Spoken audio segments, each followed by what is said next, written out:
Now, according to the new updated policy that will come into effect on 3rd November 2022, PayPal is allowed to grab or take $2,500 from a user's PayPal account for violating what they call the misinformation policy or the restricted activities policy. And I'm going to go through everything you need to know about this new change. Now, I went to Twitter and I joined in on a conversation that people are having regarding this. And as you can see, this is in real time. People are not happy with this and are busy retweeting and letting people know that they are actually not happy with this. Now, in a nutshell, the new PayPal policy lets the company pull $2,500 from users' accounts if they promote misinformation. Of course, it's not strictly misinformation. There are other agreements that also may be applicable. Now, I did go to PayPal's legal agreements policy page and I decided to check out, and indeed here you can see amendments to the PayPal acceptable use policy effective November 3rd, 2022. They are even saying we are expanding the existing list of prohibited activities to include the sending, posting, or publication of messages, content, or materials that meet certain criteria. Now, I decided to check out the updated policy and let me just share with you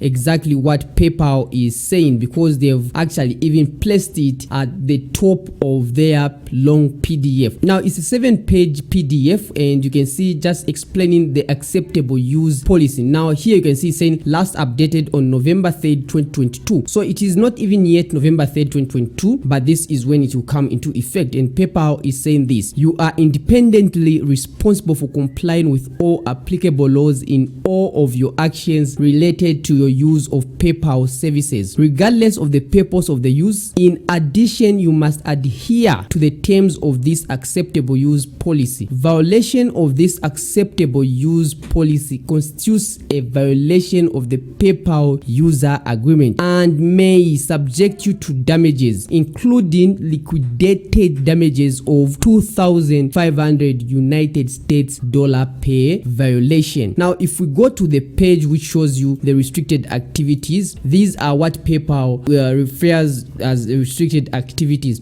Now, if you violate any law, statute, or ordinance or regulation, for example, those governing financial services, consumer protection, and fair competition, and discrimination or false advertising, PayPal in short can take away $2,500 from your PayPal account. If you infringe PayPal or any third-party copyright, patent, trademark, trade secret, or other intellectual property rights or rights of public or privacy, PayPal can take $2,500 from your account. If you sell counterfeit goods, PayPal can go right ahead and take out $2,500 from your account. If you act in a manner that is defamatory, trade libelous, threatening, or harassing, PayPal have that right too. If you provide false, inaccurate, or misleading information, PayPal has the right to take out $2,500 United States dollars for what they term as damages to the company. So now, my advice to everyone that is not happy with this: if you feel you cannot agree to this, it's best you close your PayPal account, because this might cost everyone. And my advice is that once you receive funds in your PayPal account, withdraw it immediately. Withdraw it immediately to avoid having to face